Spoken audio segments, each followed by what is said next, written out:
nous allons procéder à la remise en eau de certaines parcelles de vignes en irrigation.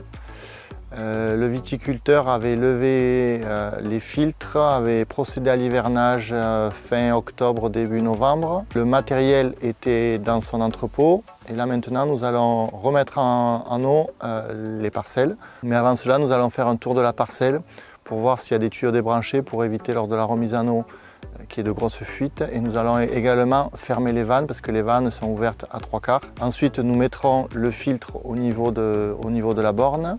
Nous remettrons en eau, nous vérifierons les pressions et ensuite nous referons un tour au niveau des parcelles pour vérifier les fuites que nous n'avons pas vues, qui sont dues à des coupes, des plombs, voilà un petit peu tout ça. Ici nous sommes au pied d'une parcelle où il y a du Sauvignon et du Merlot et nous allons fermer les vannes avant d'aller mettre l'eau. Ce sont des vannes manuelles ouvertes aux 3/4 pour éviter qu'il y ait une accumulation d'eau en hiver et un risque de gel. Donc là je vais juste fermer les vannes pour lorsque nous allons remettre en eau que l'eau ne s'écoule pas de suite. Là, nous allons vérifier que toutes les sorties de ligne soient bien en place. Donc, nous allons longer la vigne pour voir que tous ces raccords qui ont tendance à décrocher parfois avec le froid, des fois c'est juste le tracteur qui va passer au niveau des vendanges, ça va décrocher ça. Ici, on est sur une parcelle avec des lignes d'irrigation directement sur le fil porteur, avec des suspentes. Donc les suspentes, comme vous le voyez ici, elle s'est détachée, donc on va venir la remettre en place. À certains endroits, ce type de suspente peut être cassé, donc il faut les remplacer. Et c'est très important d'en mettre régulièrement. Ici, il y en a tous les mètres. En fait, le but de la suspente, c'est pas juste de maintenir le tuyau, c'est aussi de casser la goutte. On le verra tout à l'heure lorsqu'on aura mis en eau, que la goutte va arriver au niveau de la suspente et elle va tomber à cet endroit-là. Si on enlève les suspentes, si on n'en met qu'une tous les 2 mètres ou tous les 3 mètres, en fait on va avoir une accumulation d'eau à certains endroits et ça va créer une hétérogénéité qu'on n'avait pas au début sur la parcelle. Alors ici nous avons l'arrivée d'eau de ce côté, le départ vers les 2 parcelles où nous avons vu les vannes. Et ce qu'a fait l'agriculteur pour ne pas être embêté par rapport au gel ou par rapport au vol éventuel, c'est qu'il a directement enlevé les colliers de prise au niveau des tuyaux et il les a recouverts de scotch pour éviter qu'il y ait de trop gros éléments qui se mettent dans la ligne d'irrigation. Ici nous avons le filtre qui a été démonté, vous voyez c'est juste des raccords, comment tu les appelles ça? Des raccords rapides, hein. Moi j'appelle ça des raccords rapides. Donc ce qu'a fait l'agriculteur, le viticulteur cet hiver, c'est bien nettoyer le filtre qui est à l'intérieur. Voilà, le tamis est propre. Hein. Au niveau du nettoyage, il a juste à faire une purge de temps en temps. Donc là, nous allons le remettre en place. En saison, ce qu'il va venir faire, c'est juste ouvrir la purge. Ça va être venir regarder la couleur de l'eau. Si elle est vraiment très sale pendant très longtemps, il va éventuellement ouvrir le filtre, nettoyer le filtre. Donc là, il faut bien toujours vérifier le sens de l'arrivée d'eau, puisque le filtre a un sens. Donc screen, ça veut dire qu'il y a le filtre à ce niveau-là. L'eau arrive d'ici, donc on va le mettre dans ce sens-là.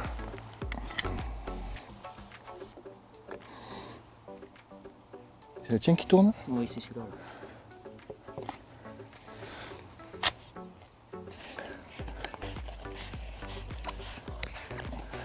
Là, on va refermer et on va les mettre en eau. Ici, nous sommes sur une borne du Baronne. Et sur cette borne du Baronne, il y a 3 viticulteurs installés, enfin 3 agriculteurs installés. Et ici, nous allons ouvrir cette vanne qui irrigue les parcelles de Laurent. On voit ici les débits de chacune des vannes qui sort. Là, on est sur du 25, ici sur du 10 et sur celle-là sur du 25. Donc là, l'irrigation est ouverte, l'accès d'eau est ouvert. Sur chacune des sorties d'eau, il y a des compteurs volumétriques pour pouvoir contrôler ce que l'irrigant fait. Et nous, ça nous est utile aussi au niveau du pilotage de l'irrigation, bien faire les relevés ici régulièrement pour savoir ce qui se passe. Donc là maintenant, nous allons mettre en eau. Donc il y avait bien de l'eau. Donc là on a entendu, ça remplit jusque là-bas. on vient vérifier qu'au niveau de l'aiguille, il n'y ait pas de mouvement, ce qui veut dire qu'il n'y a pas de grosse fuite à ce niveau-là. Ce qui veut dire qu'on n'a pas de fuite entre ce point-là et l'endroit où on a installé le filtre. Déjà, ça c'est un bon point. Et là maintenant, nous allons ouvrir au niveau du filtre que nous sommes venus installer tout à l'heure. Donc on vérifie que tout soit bien fermé. On avait à ce niveau-là, c'était ouvert. Voilà. Ce que nous faisons également, c'est venir contrôler la pression avec un manomètre à aiguille. Ici nous sommes à 5 bars, donc c'est ce qui était attendu puisque là-bas on était à peu près à ce niveau-là aussi. Et en fait, si on veut vérifier que lorsque le filtre est trop bouché, on va venir vérifier à la fois la couleur de l'eau de la purge, mais on peut venir vérifier entre l'entrée du filtre et la sortie du filtre. Et lorsque l'on a un delta d'à peu près 0,5 bar, ça veut dire que notre filtre est trop encrassé, trop bouché, et il faut à ce moment-là tout fermer, ouvrir et nettoyer le filtre qu'on a vu tout à l'heure, le filtre à maille. Là on voit que c'est un petit peu humide, il va falloir venir vérifier. Ça peut être juste un coup de téflon, un tour de téflon, ou resserrer à ce niveau-là le filtre. Il faut, dès que l'on peut, venir réparer les toutes petites fuites, parce qu'une petite fuite en début de saison, ça va être une fuite moyenne ou grosse au cours de la saison ou en fin de saison. Si on a le temps, il faut le faire le plus tôt possible. C'est pour ça que la mise en eau, en fait, ça prend un certain temps. La remise en eau, ça prend un certain temps. Et l'irrigation, c'est pas compliqué. C'est que des filetages, du téflon, de la pression, mais c'est chronophage. Ici, nous sommes au pied des vannes pour ouvrir les deux parcelles, d'accord, le chardonnay et le merlot. Et en premier, avant d'ouvrir les vannes, ce qu'on se rend compte, c'est qu'il y a de l'eau qui coule. On voit à ce niveau-là, c'est brillant, il y a de l'eau, c'est humide. Donc, en passant le doigt, on se rend compte que c'est à ce niveau-là, c'est au niveau du régulateur de pression. Et avant le T qui va venir alimenter les deux vannes, on a une fuite. Donc ça, on va le noter. On n'a pas cette pièce de rechange actuellement dans le fourgon. On va mettre en eau le reste de la parcelle, mais ça, on va le noter pour venir faire une démontée. Voir ce qui se passe à l'intérieur, si c'est juste un joint, s'il faut juste un petit peu de téflon ou s'il faut remplacer la pièce. Cette pièce n'a pas été restée en place, il n'y a pas eu de protection pour cet hiver. Une des possibilités, c'est qu'elle est gelée à l'intérieur et qu'il y ait une fuite à ce niveau-là, ou vu comme elle est placée, qu'elle ait pris un moment un coup de tracteur qui ait fait une petite fissure à l'intérieur.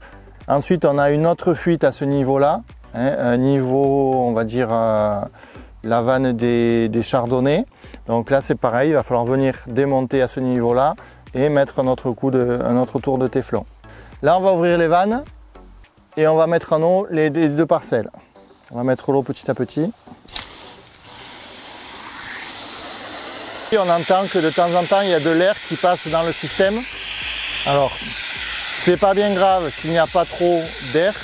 Ça devient problématique lorsqu'il y a trop d'air parce que ça va créer des cavitations et ça peut créer des problèmes au niveau de tout ce qui est coude, jonction, parce que l'air avec éventuellement du sable ou des éléments qui vont passer à l'intérieur et des argiles, tout ça, ça va éroder à l'intérieur les tuyaux. Le bruit s'arrête, ça veut dire que les canalisations sont de plus en plus pleines, que les lignes d'irrigation sont de plus en plus pleines. Donc on doit avoir un bruit assez régulier lorsque tout est plein. C'est juste le débit d'égoutteur.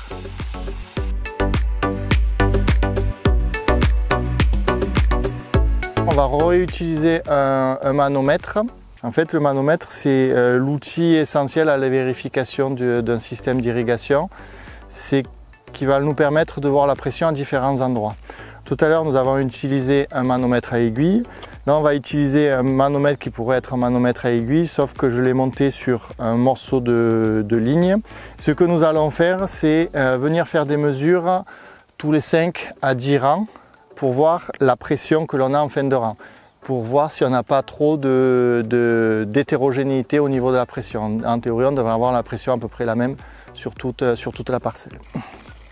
On a laissé couler maintenant pas très longtemps, mais l'eau est assez claire, donc on va venir avec le manomètre.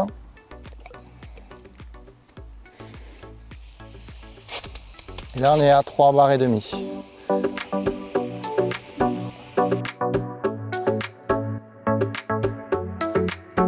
Ici nous allons utiliser un raccord rapide, comme nous avons utilisé ici pour faire au niveau du manomètre, mais ce raccord rapide va nous servir pour aller réparer une fuite. Là nous allons venir réparer cette petite fuite, là on voit c'est juste un coup de sécateur ou un passage de machine. C'est une fuite toute petite, mais avec la dilatation, l'arrivée des chaleurs, tout ça, cette petite fuite va s'agrandir. Comme on a vu qu'il y avait 3,5 kg de pression, on va en premier fermer la vanne, parce qu'avec 3,5 kg de pression, c'est très difficile de remettre les raccords lorsqu'il y a cette pression. Lorsqu'on est inférieur à 2 kg, c'est possible de raccorder avec l'eau. Coupe avant le trou, attention s'il reste un peu d'eau. Voilà. Je coupe après le trou. Voilà, essayer de couper le plus propre possible. Et là maintenant je viens mettre mon raccord. Alors, je vais défaire la suspente pour avoir plus d'amplitude pour travailler.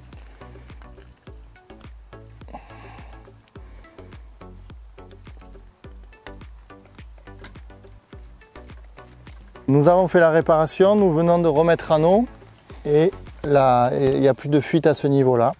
Et ces petites fuites qui ont l'air anodines, lorsqu'on va faire un passage on dit ah ça c'est pas grave, il faut penser que le tuyau va avoir une certaine dilatation, il va y avoir des coups de chaud, des coups de froid, des passages de tracteur. Plus vous les réparez tôt, moins vous aurez de problèmes.